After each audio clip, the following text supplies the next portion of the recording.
Hi, welcome to the Richard Gabili YouTube channel, and for today's tutorial, I will be teaching you on how to enable and disable hide keyboard and basic navigation's voice control on iPhone X. But first, kindly subscribe to this channel and don't forget to hit the subscribe button and the bell to notify you for the new updates. And let's start.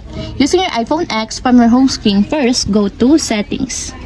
Then in the Settings, scroll down and find the Accessibility and then tap. Then in the accessibility, scroll down again and go to physical and motor section and then tap the voice control. Then after that, in the voice control, go to the section and then tap the customize commands. Then in the customize commands, tap the basic navigation. And then in the basic navigations, find and tap the hide keyboard. Then in the hide keyboard, as you will see, that it is already enabled, but you have to turn on also the confirmation required to fully activate until it becomes green, just like this. And if you want to disable or turn off, just tap again the switch button. And that's it, we have successfully enabled and disabled hide keyboard in basic navigation's voice control on iPhone X. If you have a question, can you comment down below and don't forget to hit the subscribe button and the bell to notify you for the new updates. And thank you for watching!